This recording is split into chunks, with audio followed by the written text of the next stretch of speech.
It is Friday, May 31st, and the Dong Report plus the Whiff Report. They are both back in your lives. I'm Matt Modai, and I'm going to have 3 home run props for you guys to lock in today and 2 strikeout props for you guys as well. May 31st, the last day of May. It's actually been a pretty good May overall if you include NBA, WNBA, and then, of course, MLB as well. That continued. Yesterday was a pretty nice day that we had yesterday. I was able to get one of my 3 dongs to mash. Thank you to Aaron Judge. So slightly profitable there, but still in the green, which will take up 0.28 units on the dong report. And then the whiff report, we've been absolutely on fire. We have now had 3 straight profitable days in the whiff report, but in that 3-day stretch, we've literally only lost 1 play. We are like 8-1 on the whiff report over the last 3 days. It's just been phenomenal. And that continued yesterday. I gave out a total of 3 plays, 2 mainline plays, 1 ladder play. All 3 of them cashed. Thank you to Spencer Arrighetti for cashing both his mainline play and his ladder play for us. And then thank you to Jameson Taillon for going under his strikeout prop. We were 3-0 on our strikeout plays yesterday, up 2.96 units. Just an incredible day yesterday. It was nice to have such a good day in the green. On the entire season, we're still working our way back on the dong report. We were up in the month of May, granted slightly up, but still up. The problem was April was just brutal. So we're still down over 16 units on the dong report. The good news is the whiff report is starting to get hot, right? As I mentioned, we've been up 3 straight days on the season. We are up 5.18 units on the whiff report, and we're really catching our stride there. So hopefully we can continue to stay hot on the whiff report, and then hopefully we can get hot on the dong report. If you are new to my channel, first of all, welcome. I would appreciate it if you could hit that subscribe button, be with me throughout the summer as hopefully we catch some fire on these dongs and stay hot on the whiff report. And then for this specific video, if you could comment, would love that as well. I love reading through all of the comments. And then the last thing that I'll mention before I get into the bangers is that I do have a dub club. It's where I send all of my plays out for only $5 a month. Get you the same plays on YouTube and on Twitter that I give out for free. You just get them sent to you early. So if you're interested in that, check out the link. It's all over the description of the video, the pinned comment, and I posted it up here as well. That's enough of that. Let's see if we can get donged today. So we're going to start in the dong report, starting with the Cardinals versus Phillies game. And I'm taking Bryce Harper to hit a home run plus 360 odds at Caesars. This one is at Caesars. Looking at Bryce, he hasn't been mashing like crazy or anything like that recently, but I really think he's a good play to hit a home run today. Over the last 2 weeks, he's got 3 home runs, so it's not like he just hasn't been able to hit anything. He just hasn't quite been mashing like you see guys like Corey Seager and Aaron Judge and stuff like that. But all his advanced stats are still pretty good. He's got an ISO rate of 25% over the last 2 weeks. That's in the excellent category, granted slightly excellent, but still considered excellent. ISO rate stands for isolated power, measures power. Anything 25% and above is considered excellent, and that's the highest grading that Fangraphs will give. But what I love about backing Bryce Harper tonight is I really like the pitching matchup that he has. He's going up against Miles Mikolas of the Cardinals.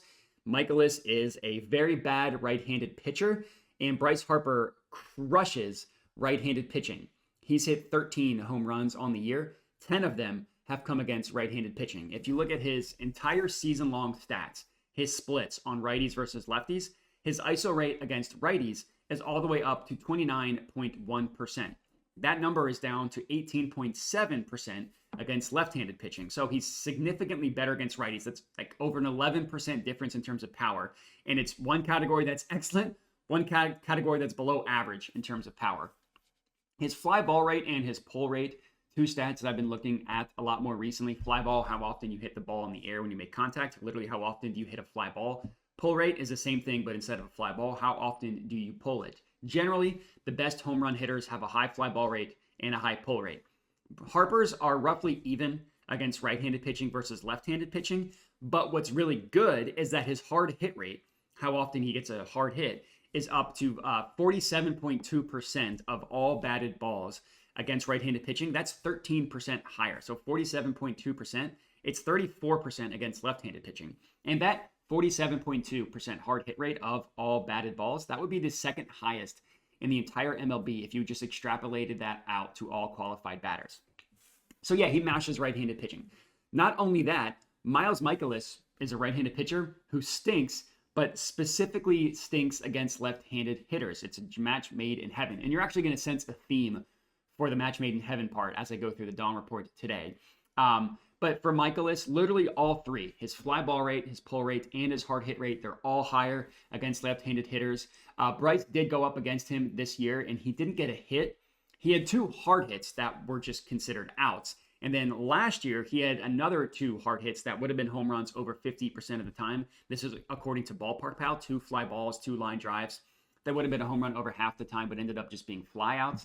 And then the year before, so 2 years ago, Bryce took him yard on an absolutely no-doubter. So hopefully Bryce mashes this shitty right-handed pitcher tonight. That's our first play. Next up, I'm heading over to the Rays versus Orioles game. And as you guessed it, I'm taking Gunnar Henderson to hit a home run plus 425 odds at BetMGM. It's been a little bit since we've had Gunnar in the Dong report, but it's time to have him back in. And the strategy for Gunnar, it's honestly pretty simple. Is he going up against a right-handed pitcher? If yes, is that right-handed pitcher mashable?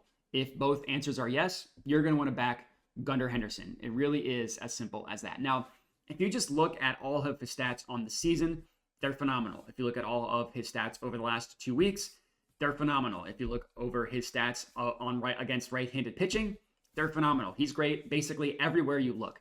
Over the last 2 weeks, which is the sample size that I like to look at because I want to back a hot batter, Gunnar has hit 6 home runs. His ISO rate is at 46.8%. That's well above the excellent threshold in terms of isolated power.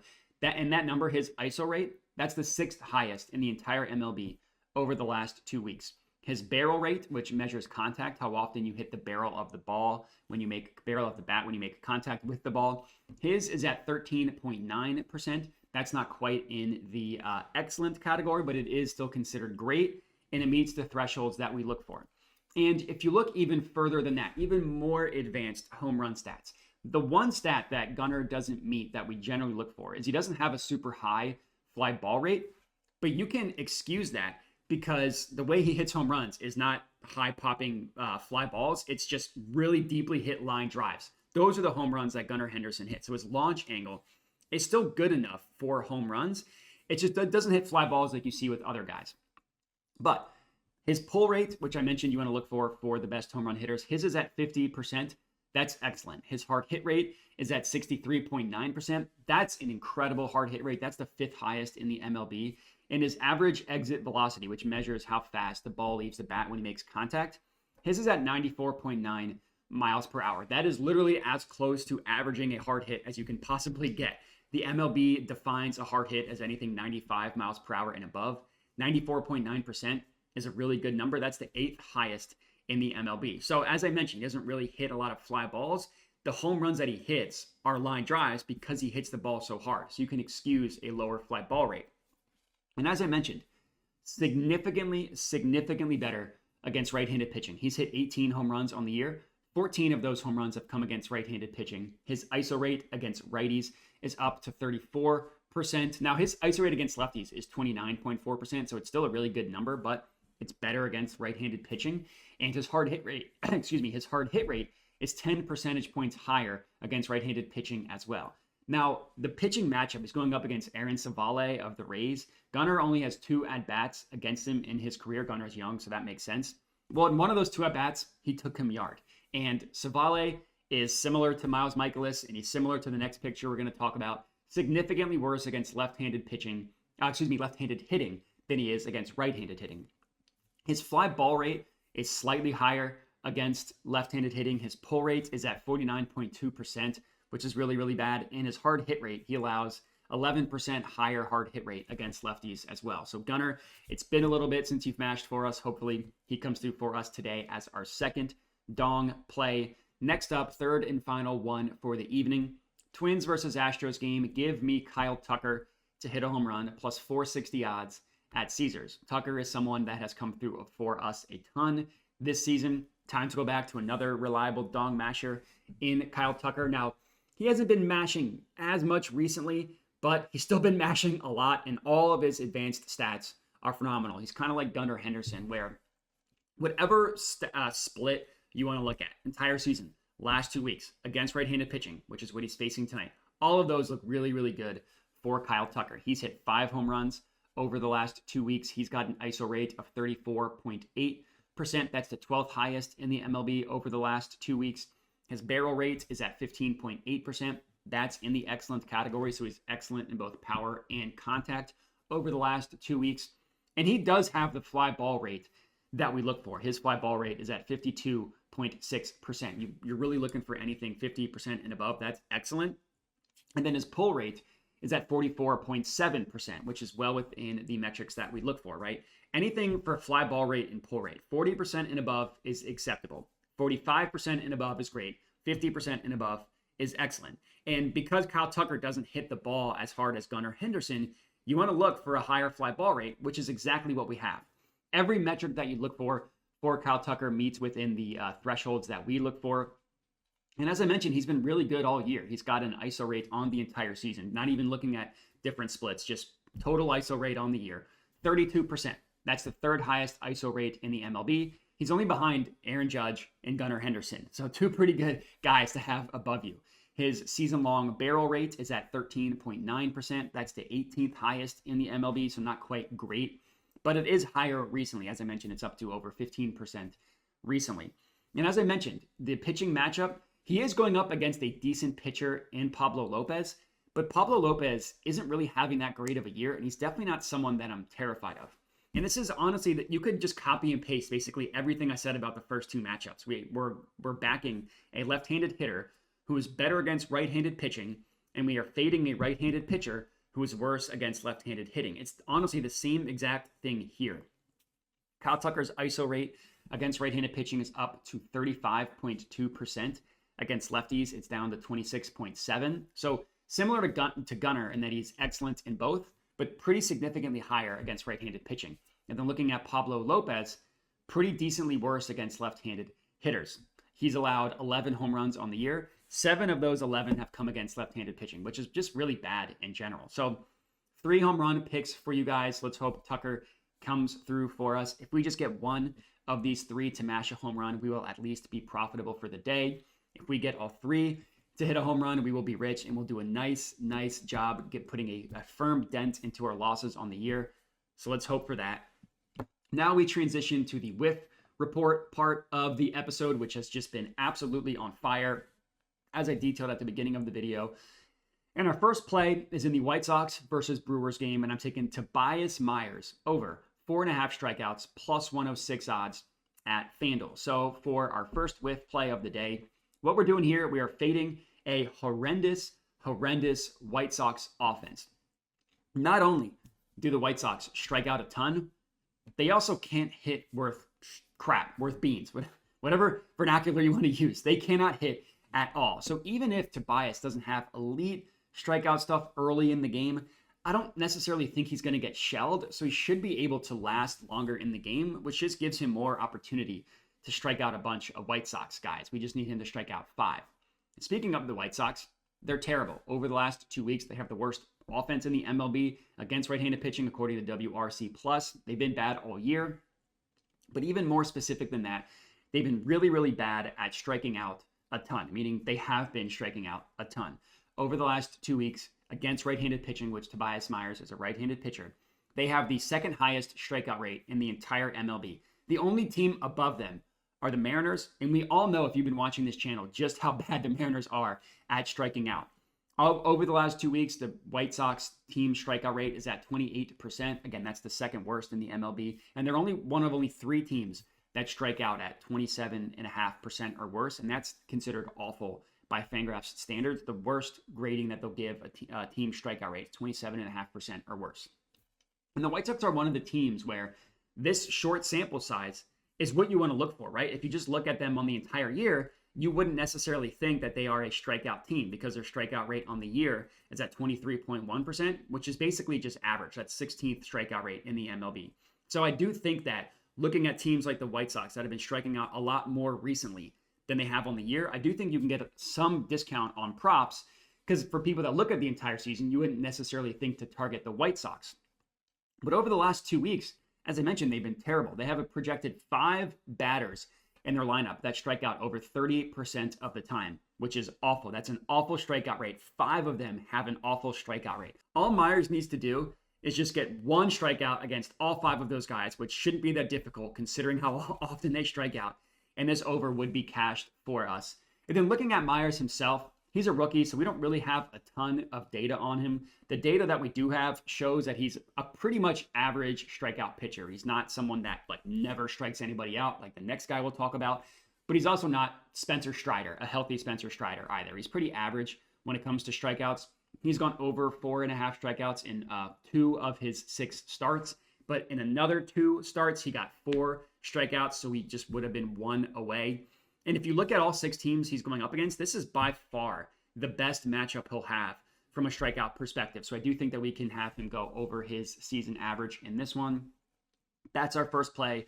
Next up, Rangers versus Marlins, and I'm taking Sixto Sanchez under 2.5 strikeouts plus 120 odds at bet 365. So I mentioned that the next guy we're going to talk about has horrible strikeout stuff. That would unfortunately be Sixto Sanchez. Now, I say unfortunately because a couple of years ago, like 5 years ago, he was one of the best pitching prospects in all of baseball.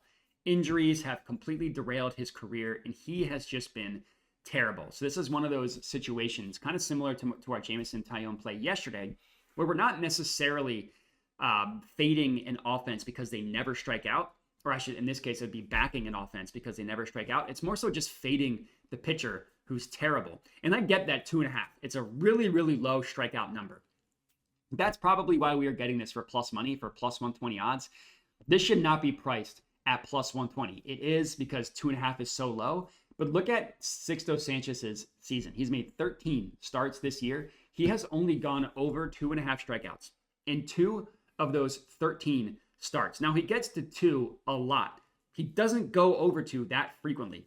In the 2 starts that he went over 2.5 strikeouts, he had exactly 3. So it's not like he has shown any type of ceiling to scare us off of this one. And his floor is 0 strikeouts, 1 strikeout, or majority of the time he gets to 2, which still cashes this under. And just look at all his stats. It's among the worst you'll ever see in baseball. His strikeout rate is an absolutely abysmal 11.6%. That is by far the lowest strikeout rate in the entire MLB of all qualified pitchers. The lowest one after him is Patrick Corbin at like 13%. That's terrible. His swinging strike rate, how often do players swing and miss? 6.2%. That's terrible. That is also the lowest in the MLB and is called strike plus whiff rate. So how often does he have a pitch that batters don't swing at and it's called a strike, or have them swing and miss? You add those 2 together, 23.2%. That's not the lowest, so congratulations, but that's the 3rd lowest in the MLB. So he doesn't strike anybody out, and it's not like he's a good pitcher who's just a ground ball pitcher, right? You see sometimes good pitchers have low strikeout rates. That's not Sixto Sanchez. He has an ERA of 6.29, an expected ERA of 4.89. That's terrible. A FIP of 4.38, an expected FIP of 5.03. That's terrible. His Sierra is over 5. That's terrible. Everything's bad. He doesn't last long into games. He doesn't strike out a lot of guys. And the Rangers also don't strike out that much either. Over the last 2 weeks, they have a team strikeout rate of 18.4%. That's the 5th lowest team strikeout rate against right-handed pitching over the last 2 weeks. And if you look at their lineup, like, okay, who is he? If he gets 3 strikeouts, who are they going to be? Well, the Rangers only have 1 guy in their lineup that strike out at an awful rate, so 27.5% or worse. And it also is their 2nd best or best hitter, depending on the time of year. When Corey Seager's on fire, he's the 2nd best. At the beginning of the year, he was the best, whatever. Adolis Garcia, he's probably going to mash a ton of home runs off of Sixto Sanchez. And maybe if he strikes out one time, that's fine, because he's probably going to hit him up in the other at-bats. And if you look at Adolis Garcia over the last 2 weeks, his strikeout rate is actually a little bit lower at 25%. So his strikeout rate on the year is at 27.6. That is considered awful. The last 2 weeks, he's down to 25%. That's just below average. And then everybody else on the Rangers strikes out 20% of the time or lower, which is really, really good. They just don't have a lot of guys that strike out. So 2.5, it's a super low number. It's a super low number for a good reason. And that's all we got. So I appreciate everybody for watching. Make sure to like the video, comment, subscribe, all that good stuff. Remember to check out the Doug Club if you're interested. Again, I appreciate you for watching, and have a good one.